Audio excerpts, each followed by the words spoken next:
What do you recommend for trusting the universe or trusting whatever spiritual connection, especially after times of heartbreak or suffering? I've had the experience of having my trust really broken in a lot of different kind of ways and a lot of different kind of people. But for whatever reason, I've always felt like it's me and you, God. It's me and you. That's my driving force. My go-to is literally getting on my knees and immediately just repeating like a chant, I surrender, I surrender, I surrender. I think darkness has been my greatest teacher from a very young age. At some point, so many of us started falsely believing that the point of being alive was perfection, or that it was meant to be really good all the time or great all the time. And to be alive and be human, it's always both.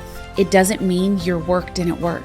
It doesn't mean that you aren't as healed as you thought. It means you're alive on earth. People struggle with finding their purpose, and you had the courage to leave a very successful career in radio to follow a new calling. How did you hear and get clarity about what was next for you?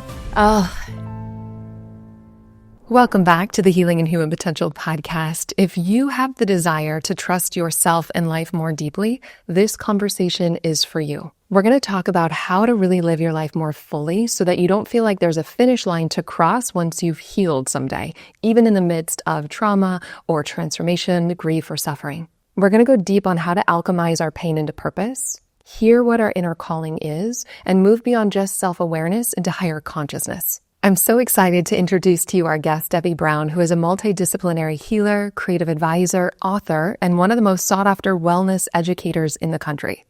The wisdom shared in this conversation has the power to change your entire life, no matter how stagnant it may feel right now. Let's dive in. I want to just hear your full wisdom on the human experience from grief to joy. But to start off, I just wanted to start by talking about a topic that can serve so many people, which is trusting the universe or trusting whatever spiritual connection that they have, especially after times of heartbreak or suffering. What do you recommend for people? Because I experience you live a deeper level of trust. And I'd love to hear your wisdom on helping people rebuild trust after betrayal or grief or something hard happening. For anybody who's listening that has gone through any of those things, it's so hard. It's so hard, especially if you deal with betrayal in friendship or family or spouse relationship. It's like it creates this paranoia in you at first where you're like, where else am I missing things? Like, where else am I getting it wrong and I didn't know? And, who are the people in front of me? What are they thinking? What are they feeling? And I know we use certain words and we know certain words already, but I would say, truly, my go-to is literally getting on my knees and immediately just repeating like a chant, I surrender, I surrender, I surrender, I surrender. I don't know, God. I don't know. And that has truly been my go-to throughout my whole life. Like whatever hardship I've encountered, when I know I've hit a wall, like this is big Pluto energy. Like I have hit a wall, something I couldn't imagine that I absolutely can't control is happening. So stop. So just stop. And I think when we build more trust in our historical evidence, I think something a lot of us need to get better at is trusting the history of our lives. That's good. And really looking into it as like, this is God's plan. Like trust the patterns that have played out, the good and the hard ones. The hard ones are the ones you're meant to actually do the opposite and go against. So you stop having it and you start having new experiences. And I think we can also trust, like, where do you know you win? And I think for me personally, in my historical proof of my life thus far, when I'm in a hard spot, the moment I choose to stop participating with it is when it clears or begins to bring a new light in that is pointing me on the paths and the directions. And I think, and I really don't know why this is the case. I've thought of it over the years, but I think the feeling that I have more than any other feeling, even in the hardest seasons, is trust. I don't quite know why, because I've also had the experience of having my trust really broken in a lot of different kind of ways and a lot of different kind of people. But for whatever reason, I've always felt like it's me and you, God. It's me and you. That's my driving force. It might be because I'm an only child and I'm just used to being inward and kind of having a more isolated observational experience in a lot of ways. But I think trust is my go-to. And the phrase I use when I know nothing else is just like, God, I surrender. I can't do it. Take it. Take it. I love that. And do you feel like there's a correlation with self-trust and trust with life, God? It's so interesting because even you asking this question, I'm realizing like just the paradox in the way I've experienced it. And I haven't quite thought of it in this way before, but I have a deep amount of self-trust. In younger years, I don't quite know why. I think for people that don't have self-trust, the thing is, well, what is the thing that gets you there? And I think it's just a deep surrender to knowing I don't control anything and knowing that ultimately it's easier just to see what the universe has in store. And usually when I try to control it, I bring more problems into my life and more hardship. Good insight. Yeah. Like if I hit my head against the wall, I'll stop. It stops hurting. Yeah. Trying to get life to be different. But what I also hear in what you're sharing is there's a deeper trust in God and a loving intelligence. Absolutely. I think I know what should happen and I hurt when I do that versus I trust God. I trust a loving intelligence. And if I let go, it feels better is what I'm hearing you say. Absolutely. If I let go, it feels better. I have enough historical proof in my life to show that, one, I do make good choices. I'm good at choices. It's something that you practice, that you grow, that you have to earn your own trust with. Because the patience it takes to watch a choice you make long enough to trust your ability to do it, I think is the mechanism we're usually after. But our anxiety clouds that. Or we get in the way, we get in the timing. It's like, well, I made that choice, but I don't see X, Y, and Z happening. Or, well, now this is happening this way. And it's like, make a choice, give some space and time. As fast as life does move, I think it never moves as fast as we think it does now because of social media. Like we really imagine that making a choice instantaneously will create all the moving pieces. And if we don't see it by the end of the day, we have to make a different choice. But it's not social media, right? It's not getting that fast kind of acknowledgement through a comment or through a shares or likes.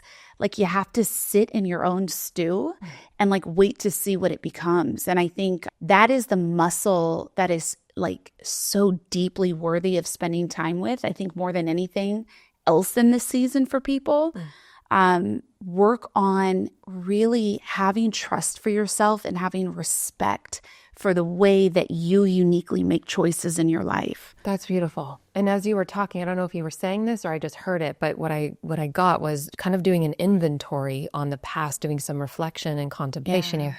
When did I not trust and how did it work out? And when did I trust and how did it work out?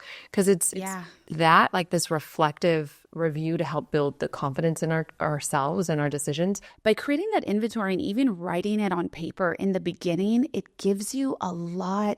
I remember when I was looking to rebuild trust with myself after my divorce, one of the ways that I did that is I created some new styles of personal journaling for myself. And I started keeping track of every time my intuition was right about something, even if it was right and I didn't listen. Because it at least shows me the proof that it's working. Listening to it is my choice, and we make choices based on so many things, usually fears. But I was able to keep track of when I was right, and that was so helpful. And then I started keeping track of kind of the synchronicities in my life. I think often, like when you hear keep a gratitude journal, I never used to really resonate with that. Often I just used to find that like some of the things felt so small, or felt like I didn't understand the healing potential in the gratitude for those moments. But when I started capturing, like, when did my intuition say something? When did I get a feeling? When did I get a nudge? What was the date? Keeping track of the dates of that kind of stuff. When I had, a feeling or a dream or saw something really beautiful. Personally, in my journey, birds speak to me a lot. I see I have so much symbolism with birds. And like, I remember one day I was coming out of this big portion of like my personal rebuilding of my trust of myself. And you know, when you're in those fibers where you're like, I know a piece of me is complete, but I haven't like fully moved into whatever that new day-to-day experience of myself is, God always gives me signs. And I was sitting in my office, which I have this view of my backyard, and this huge great white heron flew into my backyard, walked by my window, stopped and stared at me. I'm on a Zoom and I'm like, and I just close the screen and I go like that. I'm like, don't make quick moves. And then it flew over my backyard and just walked the perimeter of my home for like 20 minutes and then flew away. And like something like that, to me, I'll notice it every time. I'll stop, I'll take it in, I'll let myself really witness it, and I'll write it down, and I'll try to really capture the specialness of that feeling. And, you know, doing it with, you know, like very obvious and sacred symbolism like that, but then also doing it in the smaller moments. You know, when you hear a song go over and over, and then someone happens to say a lyric another day, or, you know, I had this experience where I was on a flight to New York. I was going to go work this wonderful event on joy, and I was on a red eye. Flew into the city. There was nothing on the TV to watch on the plane. So I ended up watching some show I would just never in my life watch. It was about gambling. I would just never watch it. It was about bookies and sport betting. But I really loved this actor I had never seen before on the show. And I was like, gosh, I love what he brings to this role. And his face is so interesting. Like, he had this like very interesting furrowed brow, right? So caught the flight from LA to New York, land in New York. I check into my hotel that morning. It's really early. I'm near Central Park, so I love to walk whenever I land someplace. So I drop my bags and then I set off to take a walk in Central Park. And I walk up to the mouth of the park. It's beginning to kind of open in a wider way. And right as I walk in, that actor walks towards me, holding hands with his 2 children, looking up at the sun, like pondering something, and his brow is furrowed. And like we walk by close enough to brush shoulders, and I just stop and I like watch him walk by. And I was like, thank you, God.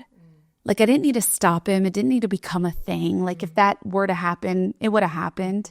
But it was just kind of God saying, alignment is here, you know, and this is what happens when you're alignment. You get to see these special little gifts, these little smiles, these little rewards that you're on the right track. And I really live by those, you know. On the hardest days, those give you so much reason and energy to keep going. It's like a wink from the universe. Yeah. And I love intuition journal is something that I use and love and teach on in my certification program. But synchronicity journal with what you're sharing, I love that as well. Yeah. Because the more you pay attention to it, the more you notice those winks and that like guidance to keep going. And I think sometimes we assume that like we're just so alone, right? Mm-hmm. Like, especially if there's something that happens with the actual people in your life, which I think since the pandemic, you know, how many of us have been just continually taking stock on the depth of our relationships, the quality of them, you know, what feels aligned for who we are and who we want to be and where we're going. And, you know, I think when you stop and do that, it just gives you so much proof of how much guidance is always there. Yeah. You know, pay attention to it. Yeah. And some of these practices kind of open our mind to see and notice the guidance that is here. Have you ever felt like there's something more you're meant to do? Like you've outgrown the life that you're living, but you don't know what comes next? Maybe you've checked all the boxes and still something inside whispers, this isn't it. What if that whisper is actually a calling, a sign that you're here to do something meaningful, something that lights you up and serves others in the process? After 2 decades of experience as a psychotherapist and coach running a multiple 7-figure business, I've seen what's possible when people fully step into their purpose. And that's why I've created my ICF accredited coach certification program to help people like you turn their natural gifts into a fulfilling career and life that feels fully aligned. It's for brand new and experienced coaches working in any niche. Inside, you'll learn powerful tools to not just transform your life, but feel confident in deeply and profoundly helping others change theirs.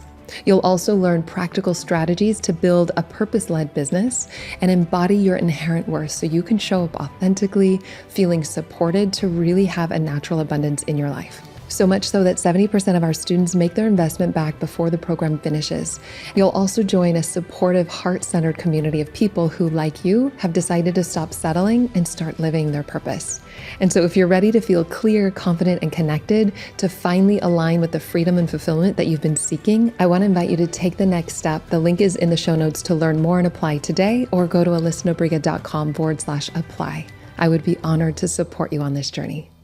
I'm curious in terms of like some of the shadow work too, like how have you allowed darkness to be a teacher in your life to support you in finding purpose through pain? I think darkness has been my greatest teacher from a very young age. And, it's interesting just on my path of even being a teacher myself and knowing that that's a viable path, like having darkness as sometimes a companion. Yeah.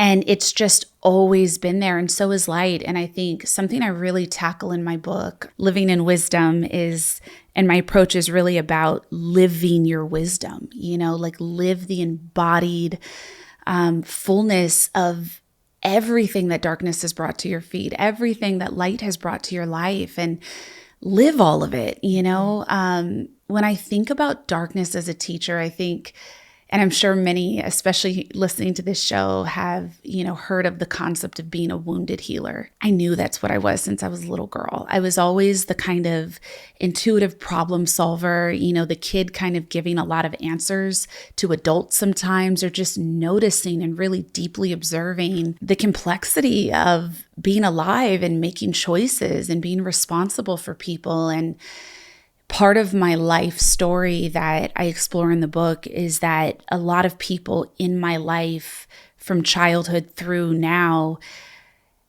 I experienced a lot of murder. There was a lot of ending of life of people I cared about and knew in really hard ways, and in often a lot of ways that never received justice. There was just no real clear acknowledgement, atonement, anything. And making peace with scenarios like that you don't really find peace with in the world, it's been a pattern, it's been a teacher, it's been a path. And so grief has been present in my life since I was a child.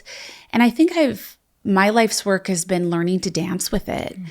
And learning that, at some point, so many of us started kind of falsely believing that the point of being alive was perfection, or that it was meant to be really good all the time, or great all the time. Easy all the time. Yeah. Easy all the time, or that's what you're working towards. And it's like, yeah, the grace absolutely is there and comes, and pleasure and beauty and all of it. Radiance, like divine love, all of it are there too. But to be alive and be human, it's always both. Yeah.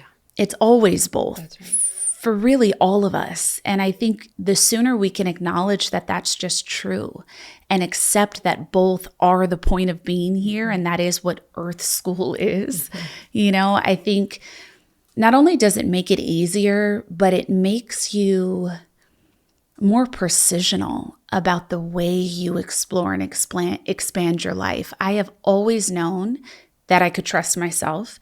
I have always known that I was here to live for purpose, even without knowing whatever that quote unquote meant at younger ages. I've always been led by that.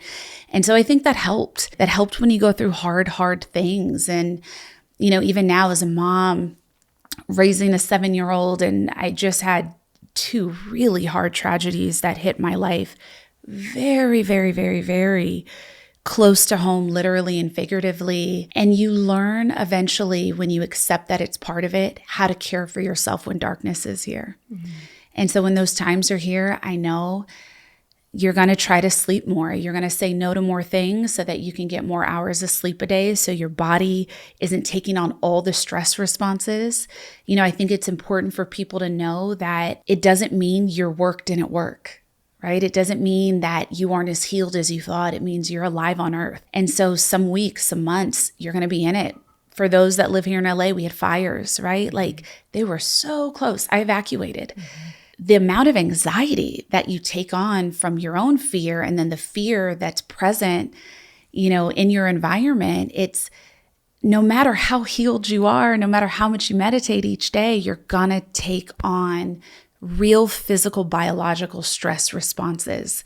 So then it becomes about using your wisdom. How do I take care of myself when the true reality of light and dark knocks on my door? Yeah. And there's so much wisdom. It feels like a level of maturity to say yes to the shadow and the light versus just trying to get, the light. And so there's wisdom in the darkness, and there's a way to use it for our growth and healing. But I love the perspective, and I align with this of saying yes to all of it. Like real love says yes to the heartbreak and the grief and the challenges. It's not about trying to manage and control life so we only have the quote unquote good. There's actual beauty in what we think is bad. And it doesn't mean we don't have boundaries or can't speak our voice around what doesn't work for us, but at least to use that soil, the hard experiences for our growth and evolution. We leave so much on the table if we don't. Yeah.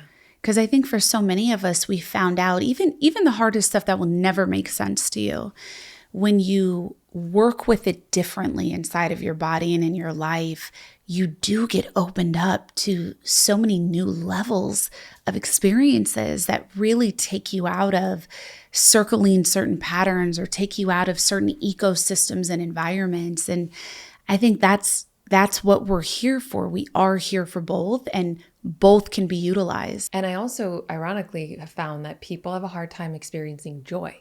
Oh, that it's actually so hard for people, especially when there's some level of guilt, when there's hardship going on in their life. Yeah. Can you speak to this a little bit? Oh, I would love to. First, I think it's so important for people to know that, in fact, joy does have to be practiced. I think that we have culturally adopted a performative joy, right? We know when a time of celebration is in front of us. Yeah. We know the things that societally seem acceptable for celebration, and we can lean into that, right? And we know, especially, my God, after the last 15 years of all of our rehearsed poses and our practiced, like elevator pitches about ourselves, and, we have performance down pat. All of the pictures, like you could be really having a great day with your friends, and then when you want to take a group pic, then everyone's like, okay, everyone, let's laugh. And then you do it and you're like, God, I always think back, like, am I going to even recognize myself in these photos? Will I know when I was really happy and when I was led to laugh? So I take that kind of stuff very seriously, but I say all that to say, I think it's so important for us to gut check if we know what a boding joy feels like in our bodies versus what performative happiness and a well-practiced smile and enthusiastic voices. Sometimes we got to put it on. So I'm not taking away from that, but it's important that we know the truth in our body of what is performative joy and what is actually a feeling of bliss, what is a feeling of enoughness. And so I think I've been in big practice really since probably 2017, but the pandemic is when I perfected it, what I like to call tiny joys, which are just like surrendering to the enoughness of what's in front of me.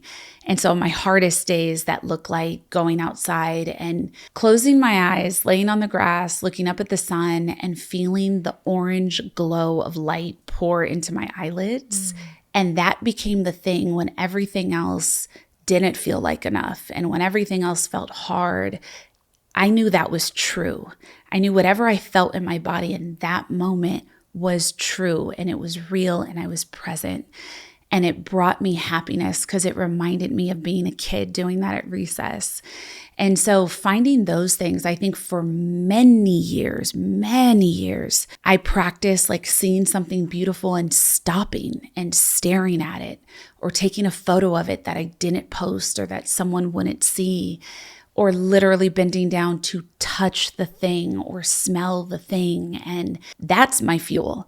It's not always possible that big joy is present. I think my son's smile serves as that, like those moments with my kid every day. I feel so grateful to love and be a mom. But outside of that, when I'm out of the house, it's that. I can fill myself with at least a sense of stability, enoughness, and best case, like true joy on my worst day for at least a moment with that as a practice. And I think most of us think our whole lives have to change.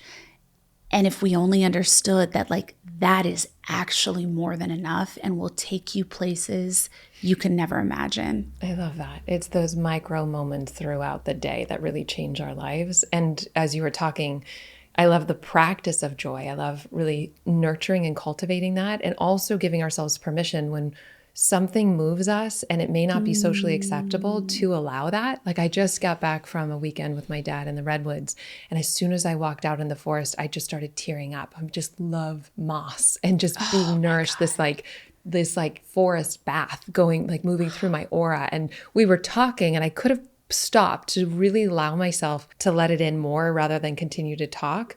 But I think if I were to allow myself to do that, that would replenish me more, but also inspire him to just drop into the moment with me and enjoy that kind of forest bath that we were receiving in the moment. Yeah. And so the practice joy, but also the willingness to allow ourselves to be authentic in whatever our experience is. And if we're grieving and it's not true that it's sad for us in that moment, that's okay. Or if we're feeling joyful and it doesn't quite make sense, I mean, obviously we're going to be appropriate to the moment. So if somebody's really going through a hard time, we're going to meet them, but it doesn't mean we have to go into suffering, because, you know, as a therapist, if I were suffering with all of my clients, that wouldn't have ever helped them.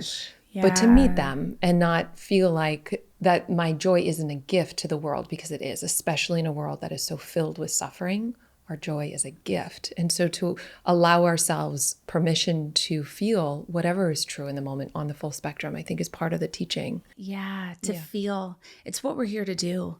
You know, and I think if we choose to leave like one thing off the list, right? Like for some, that means like anger or sadness or depression when it's there. We can't access any of it in its fullness.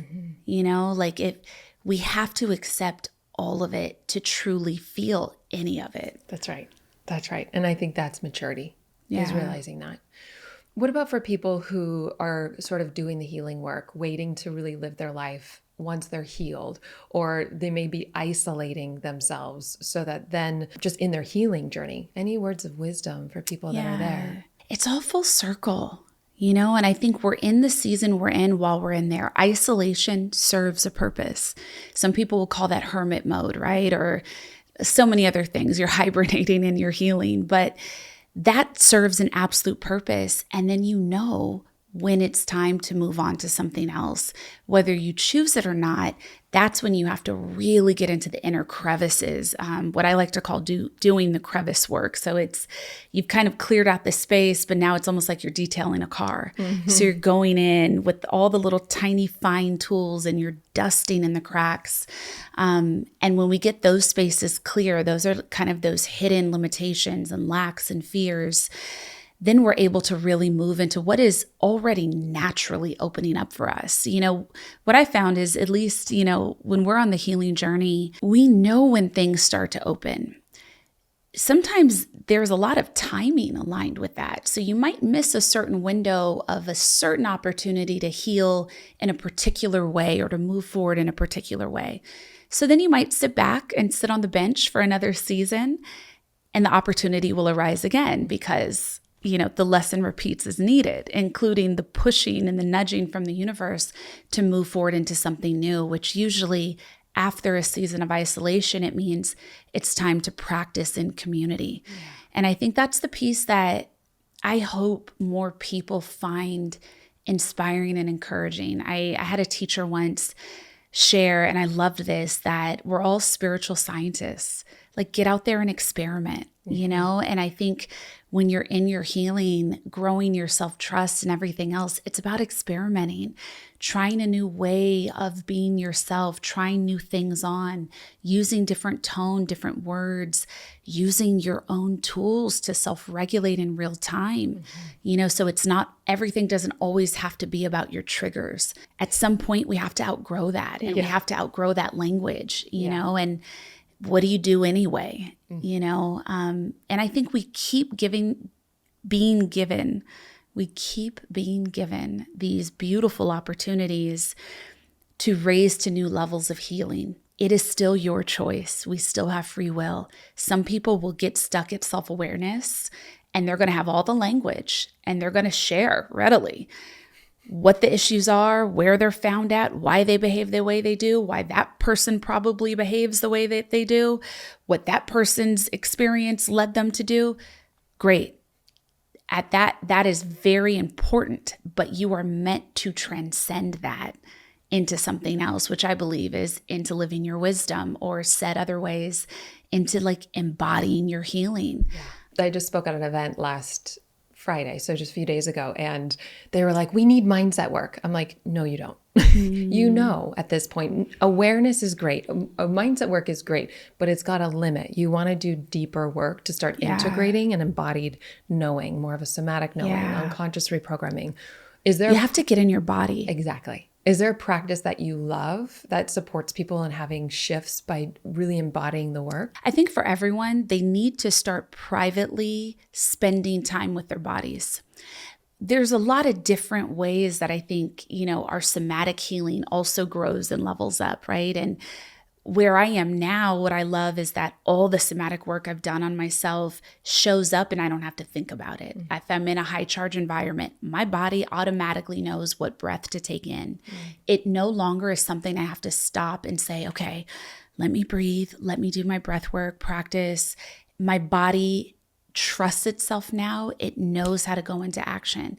I think it's important that people know that you get to that point where you don't have to think about all the ways that you're going to show up and all the ways that you're going to, embody the things you've been practicing. It becomes automatic in us, which I think is so exciting to know that piece comes. It was certainly exciting for me when I realized it clicked into place, and I'm like, oh, great. I don't have to worry about that anymore. It's going to happen. I think before you get to that step, know that you can take a year, you can take 2 years to just every free chance you get. My time was usually in the evening after I put my son to bed, spending time with my body. Slow stretching every night is a huge part of my life. Long stretches, deep squats are something that I work on a lot. Self-massage in Ayurveda, it's called, abhyanga, like doing your practices, but touching yourself, touch your face,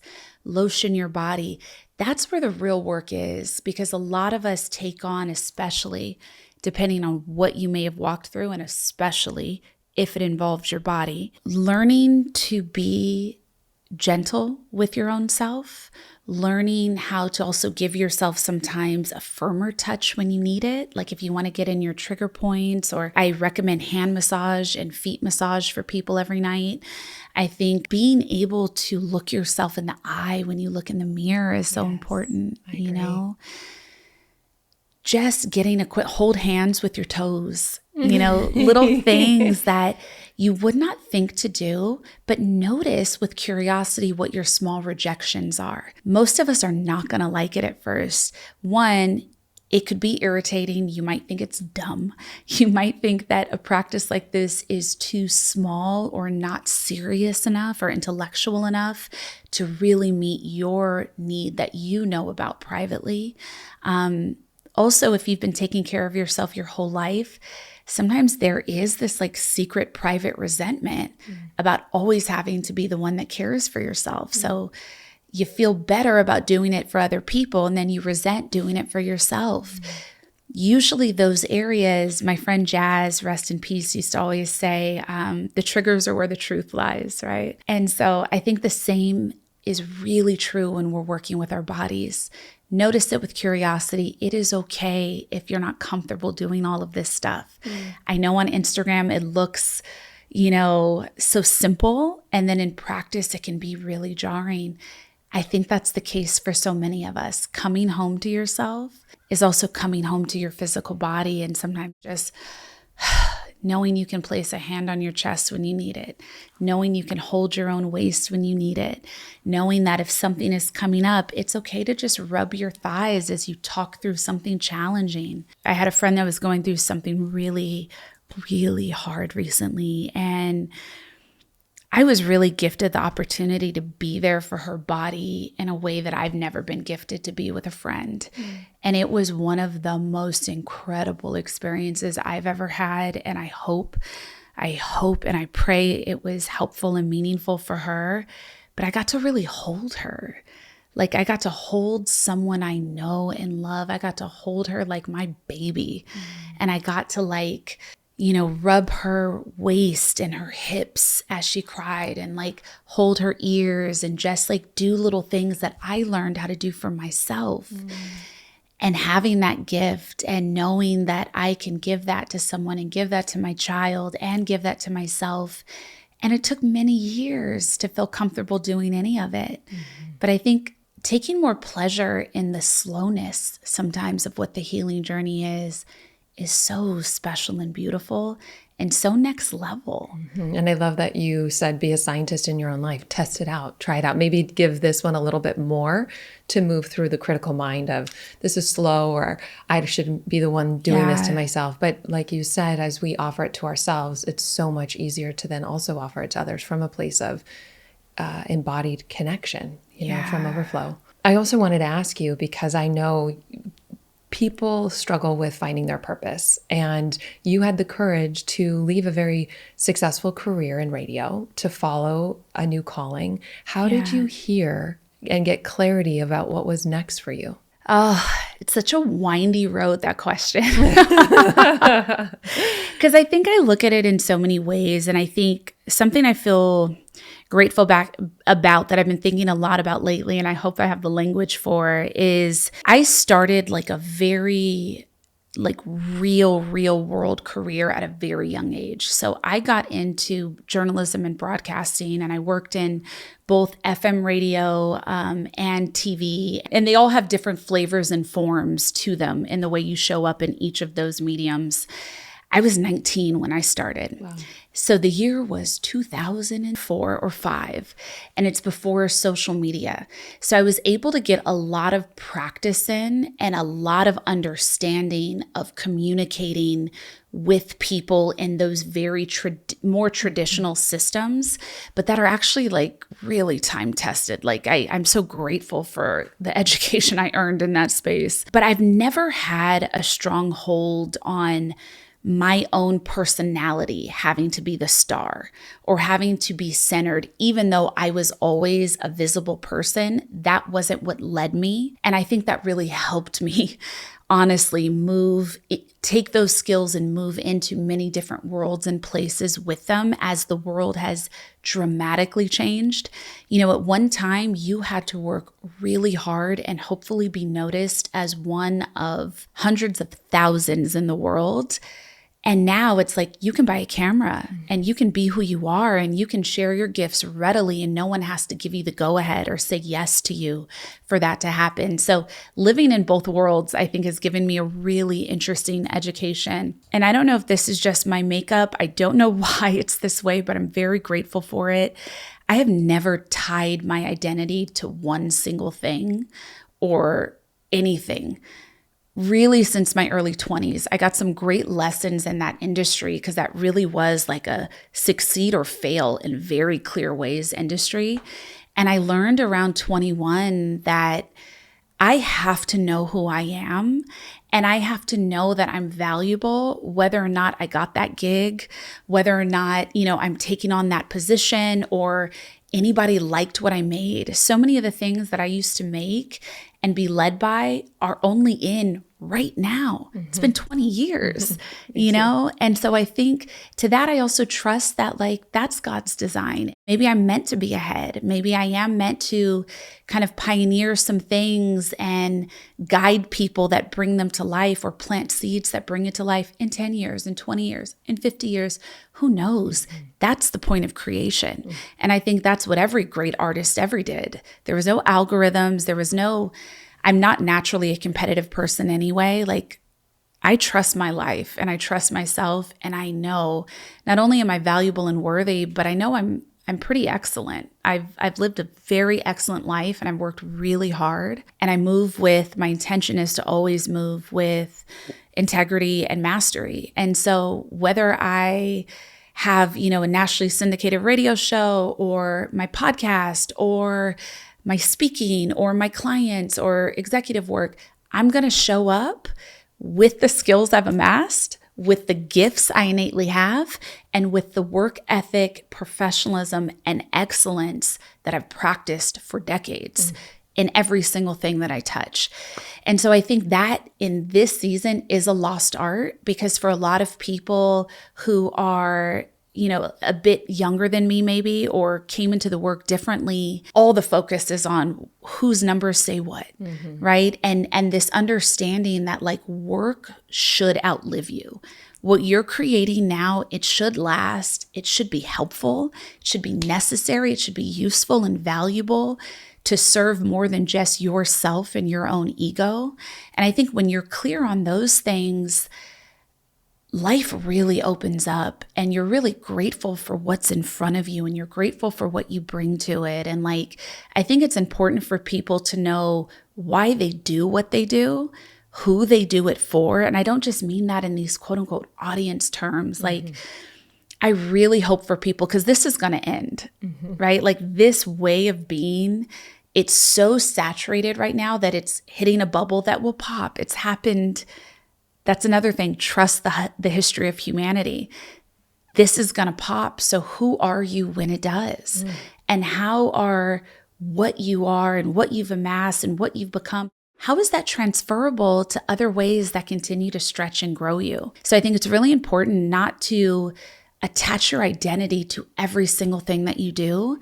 Know who you are and why you do it outside of if it's popular right now or getting quote unquote engagement. And really just keep learning and keep growing. You know, when it was time to walk away from that career, it wasn't a question. It wasn't a question. It was just, okay, what's next? I was doing that. Now I'm going to do this. And I always looked at it with that much ease. Now, did there come a point where you're also battling the adjustment stage of what happens when you're starting a new career, you're understanding the lay of the land, you're getting acclimated to this new level in your life or to these new experiences? 100%, absolutely. Nothing is easy ever, right? Like everything takes adjustment and it takes kind of harmonizing. But I'm usually always open to saying yes to whatever the path in front of me is asking of me. And was there a moment with the radio career where you felt like it was no longer a yes and you wanted to be more authentic to speak about mental health or other things that may have been cut out of the things that you wanted to do on public radio? Absolutely. Deeply, deeply, deeply yes. You know, part of the work that I did, so I worked specifically in entertainment driven and music industry driven radio. I've also had a very layered life. So while I was starting my career in radio here in LA where I grew up, I also like worked at a label. I worked at Universal and Interscope for a little bit. And there was this incredible like just resurgence of hip hop in LA at the time. The year was very early. It was a long time ago. It was the aughts. And so yeah, I had a lot of experiences and a lot of different kind of things. And then it moved me into different places. I used to be a red carpet host when that was really hard to do and rare. And, you know, I'd be at the Grammys or award shows or doing all these things. And something I realized was, what did I get into this for? I started in that world and it kind of just turned into a lot of success. There was a lot of great timing in my life that played into it. But I wanted to be like Mr. Rogers. I grew up a PBS kid who was also a hip hop head, but I wanted to do what LeVar Burton did for young people. I wanted to do what Mr. Rogers did for people. I wanted to create meaningful work in the broadcasting world, but I wanted to be seen and broadcast only to convey help and to do what I thought could matter, not to just say like, look at me and I'm this and I'm that. So I was always at odds with the industry I found myself in, because what started as like me also serving as the community actions director here in LA and working with the city at the radio station I worked at and having a show turned into nothing but nonstop celebrity interviews.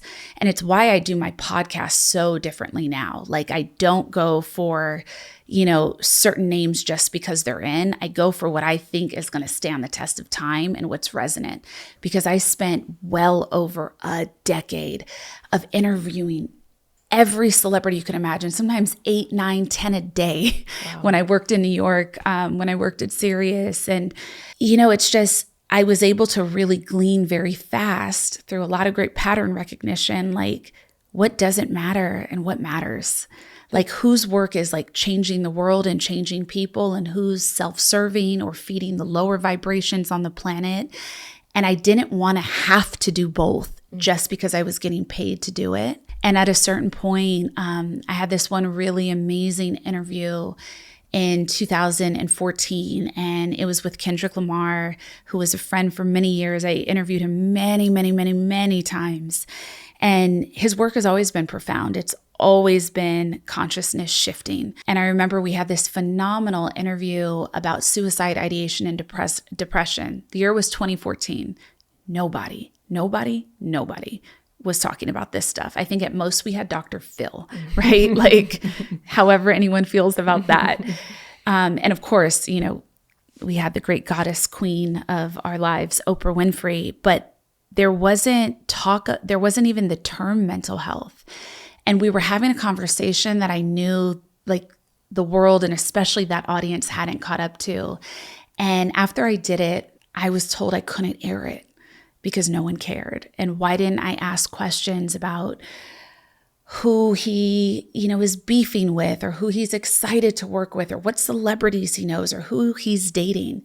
And so I myself just threw it on the internet, right? Now that's commonplace, but at the time it was strange. Threw it on the internet. I started receiving all of these letters from people all over telling me, oh my God, I felt that way. I never knew what that was called. And oh my God, this interview changed my life, or I'd been hurting myself and this is making me find help. I had this editor actually from Vogue magazine reach out, called me on my hotline at the radio station and say, it's the best interview I've ever seen on him. We're doing a feature, we're doing a cover. Like, we want to work with him. Like, can I use you as a source? Can I use your work? That changed everything because at that time, there was no viable route for me to take. There was no TV station, there was no radio station, there was no show that did what I wanted to do. There was not space for it. But I knew it mattered. And I took that as enough. And so that was the first seed of saying, even if I lose my quote unquote audience, right? Even if I don't pull in these stats that say 2.4 million people listen to your show every day, it doesn't matter because I feel like I actually helped someone when I did that. So that changed everything for me. And, at that point, I had already been deeply on my own journey.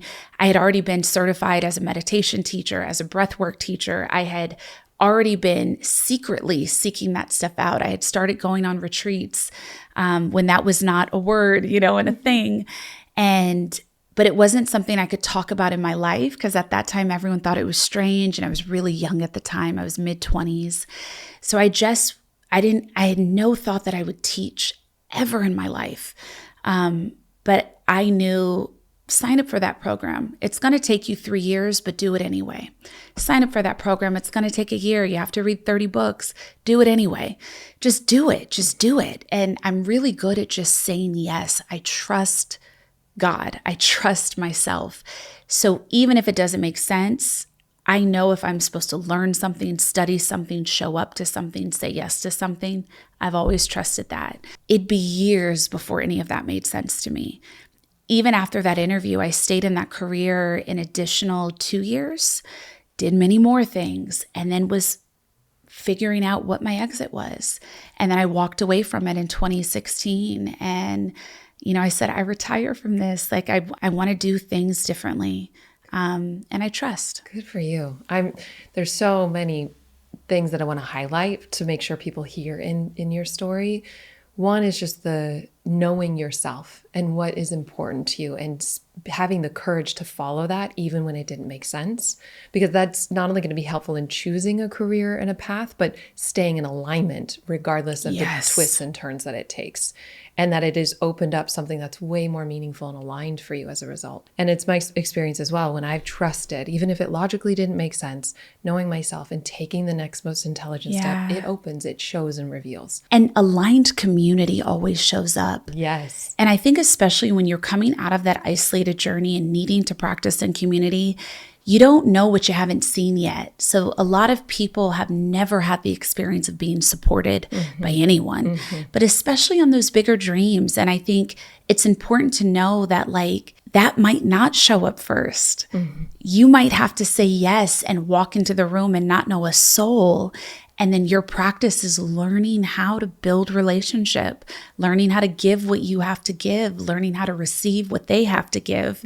And all of that is a dance, you know? So it's all happening at the same time, and it all takes time and presence, but keep trusting it. And it does unfold, I think, a lot faster and a lot fuller than we can really imagine. Yeah, and community is such an important piece in changing our lives. Being in that community can accelerate everything. And you have a powerful video about, you know, sometimes the relationships expiring, and how do you decipher when something still feels in alignment versus when do you let go of certain relationships in your life? That's a season I found myself again recently, and it surprised me because I think, you know, at a certain point, many of us understand it's time to shed. You got to walk away from some situations, even ones you love, if it's not in full alignment or in full integrity with your path. And it takes so much work to do that. And it takes so much like, oh God, like practice and self-forgiveness and intention. It takes an enormous amount of intention and presence to have a graceful shed in your life. And I think that option is always available to us. Sometimes we don't listen, and then it turns into, oh, someone had to betray you before you knew you needed to let them go, or something had to blow up. But I think we all know when the cues are there. We get these tiny little signals that we clock, right? And for some people, it could be a tone, a way they say something, a particular type of passive aggression or jab or distance, or, you know, and it doesn't always have to mean big problems. It doesn't have to mean something's nefarious or dark, but it can just show that like, I don't feel as emotionally safe or still in this connection as I know I want to feel in my life, or as I know I extend for people when they're in my presence. So it's important to get, I think, first to understand like, what do you need? What do you want? And who are you really? What do you actually have to give? And then trust that not only is it okay for us to create that space and sunset some relationships, it's the intended path. I heard recently on a podcast, and I love it. I think it was on Mel Robbins' podcast, and deepest apologies to this woman for not knowing her name right now, because her words were powerful. She was a therapist, and she was sharing about friendship and community, and she said that it is so normal, and it's the average experience to shed half of your friend group every 7 years. And she said, I say that stat to extend grace to everyone, to know that you're in seasons where it feels like, how did I miss this blind spot? Or no, I never thought I would lose them. Or God, I can never just find the right group of people. All of these are always moving parts and pieces.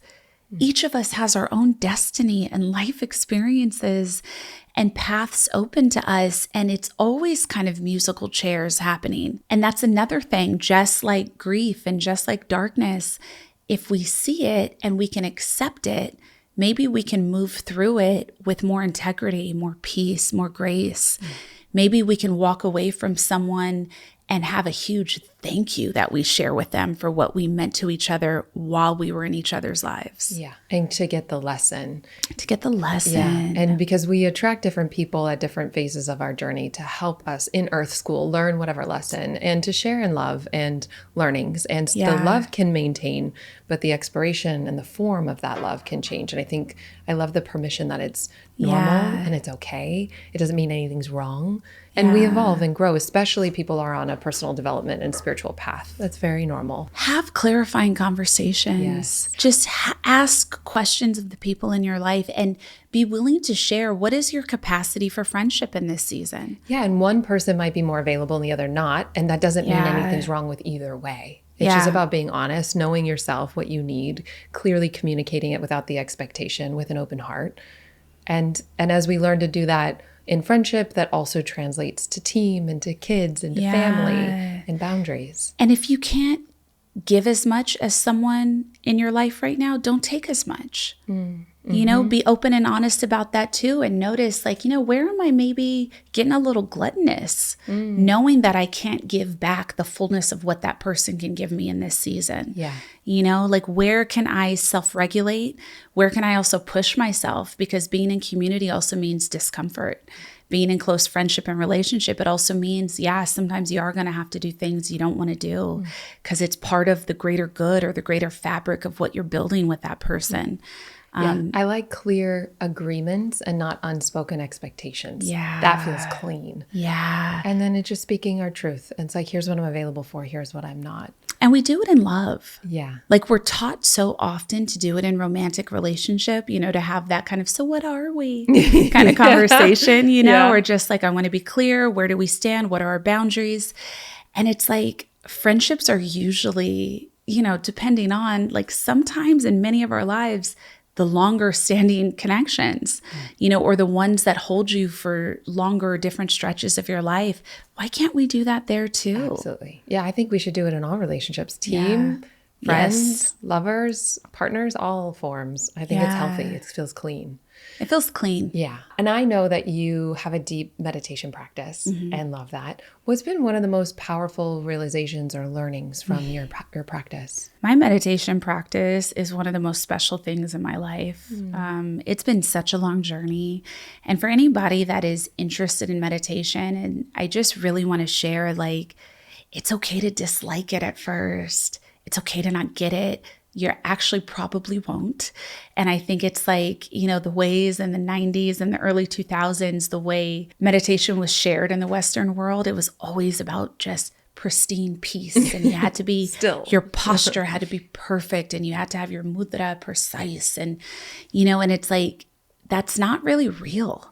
And for most of us that have a lot of friction in life, because hello, to be alive right now, or if you have complex trauma, I do. I have a lot of trauma. It's really hard to meditate when you have trauma. That's right. It's really triggering. It takes sometimes help, sometimes practice, and sometimes it may not be your medium. I am so happy that you say this. So I've had a meditation teacher. I've probably been to 20 silent retreats, like week-long silent retreats. And we were talking about this in the community that I would say 1/3 of people that have had trauma, I would say 1/3 of people should not just be silently sitting because they're just re-looping in their trauma. They need and to not at first. Yes, exactly. Yeah. Please speak more to this. I think it's so absolutely. And I think so. And this is a lot of what I teach in my book. I dedicate a whole chapter to a trauma-informed meditation practice approach. Beautiful. Because as a teacher, that is always how I approach this process. And a lot of people do meditation for a lot of different ways. And sometimes it's easier to come in on it, you know, by saying, you know, it's like your mindset work, or saying, you know, it's like, there's a lot of trendy ways that you can hold it, right? That sound powerful and strong. But meditation is the master healer. It is the master tool to rising in consciousness and to releasing and to being able to come into the role of the observer, which I think when you're on your journey is the ultimate place that so many of us hope to land and eventually land. It's in the space of bearing witness to everything around us and having an unbearable compassion for all of it. You know, having the ability to come back in and choose in the moment what is right for you in that exact, in that moment, in that opportunity. And that's a lot of where meditation gets you. But there are many stages to meditation. And so if you have had a significant amount of trauma, especially if it's involved in a way where you have fear closing your eyes, if that is tied to certain experiences that you and your body have been through, it's important to know you do not have to start there.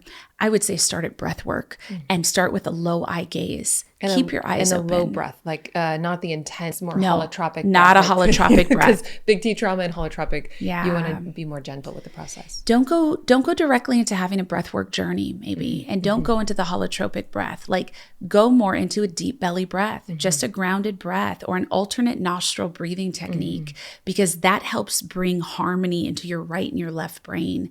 And often, if you've had trauma, you are kind of struggling in between both. You're bouncing around, you are slipping and sliding up and down these neural pathways that have been formed in really hard times.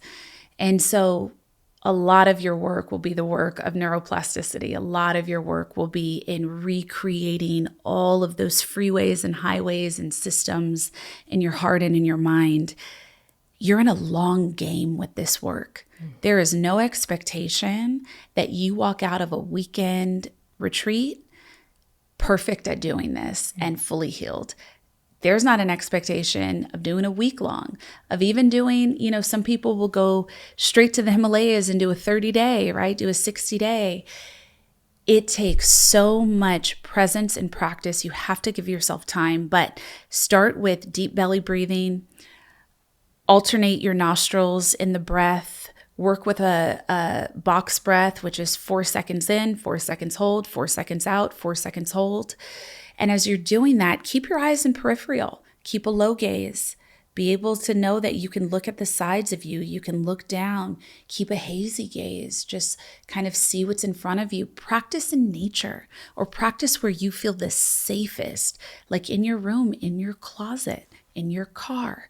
As long as it's safe, obviously engine off and all the things that are needed, but you can make this as cocooned and safe as you need it to be. Have soft things near you, anything you need, and know that part of the journey with it is things coming up. Now, if you have significant trauma, and especially if you have complex trauma, there were a lot of things hard that happened in your life. Seek support 100%. And maybe work with guided meditation for the first several months, for the first year. That way you have a companion with you. Part of I was gratefully, I had the opportunity, because I love doing this so much, to be the voice of daily meditation in the Chopra app for many years. I helped build that app with Chopra Global and Deepak in the heart of the pandemic. So we created some incredible, hundreds and hundreds, incredible meditations. Find a voice that resonates with you. But even back when I was on terrestrial radio, the way that you're taught it is that when your voice is on a microphone, you have sacred space that you're occupying in that person's life. That's right. You're their companion. And the way that I was taught to do radio was you want everyone to feel like you're sitting in the car seat next to them as they're stuck in traffic or as they're alone in their house doing something. That's how radio used to feel, right? It was the companionship. You were all kind of doing life together. You can have that similar feeling when you work with a guided meditation, and that does give you just a feeling of being more anchored and safe. But for those that are in a different meditation process, it's important to know what barriers are going to come up. This is what I explore very deeply in my book, which I was so excited to build practices in my book about this, because when you start your meditation journey, I guarantee all the emotions going to come up. Everything you have never allowed to be expressed, even stuff you didn't even have any idea you were suppressing. Now it's like, oh God, there's space. I'm safe. Let's come up. Let's come up. Yeah. Hi, I'm here for your review. Will you look at me? And then you're just like, meditation's it's so hard. Why did I start this? Pandora's box is open. It doesn't last. That's right. It doesn't last. I say the first step of awareness is ignorance. The second step is it's worse than it was before. The third step is there's space between you and all of it. So just keep going. There's space between you and all of it. Yeah. And that's what you grow in a meditation practice that I think is done in a way. You can do so many things with so many different modalities, but if you can do this with meditation, oh my goodness, you can do anything. So all that will come up. Yeah. You might be crying the whole time, laughing, angry, all the things. You'll be investigating all of it for a certain amount of time until you're done. Then you do your meditation practice, And that's when you get to come into new states of space, awareness within your own body, noticing time differently, noticing your response differently. I think you get past that, and then you move into a space where it's really about connecting you to higher consciousness. You're getting a lot of downloads. You're getting your purpose work. You're getting your assignments, your mission, your spontaneous flashes of genius. You're given your directions and your path. Then I think you get into a place where you get the bliss and the pleasure of it. And I think that's where I've landed in my practice, what I'm so grateful for. And I'm glad that I stuck it out. And, I've been meditating somewhere in between 10 and 15 years more seriously. It has been in the last, I would say, 5 years that I consistently can go about 2 hours a day. I used to deeply struggle for 5 minutes. 5 minutes felt like a lifetime when I started. I would get irritated. I would get restless. I would get angry. I wouldn't get sad. I would get angry. I'd get so annoyed. And I'd then fight with myself about all the reasons why I was the one person who thought too many thoughts, why I was the one person who was just so busy. That's why it doesn't work for me. Everyone says it. Everyone does it. Hundreds of millions of people feel this way. It is not just you. You can push through it. Yeah. That's a barrier. You move through it. And I think now I'm at the place where meditation actually feels like fuel. It feels like food. It feels like joy. I close my eyes and I am so excited. Like sometimes even in conversation, I have to be like, don't close your eyes because it'll feel too good. I'll stay in it too long. Yeah. It feels good. It feels nourishing. It feels pleasurable. And my hope for everyone that, begins their journey with meditation is that they stick with it long enough, no matter how long it takes. Yeah. You got time. Yeah. If you got time to scroll, you got time for this. Yeah. My hope is for them to get there, because when you're there, that's when life really becomes about creation. Like that's when life really gets to become about so much more than you, so much more about the divine interwoven fabric of why we're here with everyone at this time and how you can really meet your own needs and heighten and expand your creativity. So beautiful. And I just feel the work that you've done to embody it in your heart, in your wisdom. And I'm so grateful to have you in my world, and even more so after this conversation. Thank you for having me. Yeah. And I know my audience is going to want to stay connected. Talk to us about your book. Talk to us about what you're up to. How do we stay in touch? So my book is called Living in Wisdom. And the book is all about getting out of your head and into your body. Stop intellectualizing all the self-help books you've read up until this point, all the podcasts, even beloved ones like mine and this beautiful show. And start practicing, get out there, get in practice. My desire for this book was for it to really be a companion for people like me, people that intellectualized and people that have had not just one thing and not just friction, but a lot of hard things. Yeah. You've seen a lot, you've experienced a lot, you've had to surrender. You don't know why. Sometimes it seems like you get to be the witness to all of this, and other people's lives, at least perceivably, seem different or lighter. I think sometimes that is true. Some people walk this earth, they do see more and experience more in different and harder ways. There's a lot of, possible reasons for that. Karma, so many things. I don't know what your Pluto complex is. I got a tough one in my astrology, but you're called to hold space differently. And you're called to learn how to make your pain useful to you. And that's why I wrote this book. And that's really who I wrote this book for. And in it, I share a lot of my wisdom, my life experiences, and how I moved through them. And I have lived 100 people's lives in this life. I've had a lot of learnings from having really fascinating experiences in multiple careers, in moving through the world differently, in my family, and in healing generational trauma within my family line, and all the things that it takes to be in that kind of a work, and being a single mom and raising a boy and going through hard things, going through, betrayals, going through divorce, going through failures of all different kinds. And life is still worth it. Life is still beautiful. Life can still be so many things at once. In my hardest, darkest moments, I was also equally having some of the most successful moments of my entire career, made some of the, the best economical jumps in my career. Also, we're having absolute miracles unfold in my life, within my family, within my friends, within, meeting every hero I ever had and working with them or building relationships with them. And so both are there at once. And my hope is that this book actively teaches you, not just gives you permission. I don't want you to idealize it, actively gives you process for how to dance in this life with both grief and joy.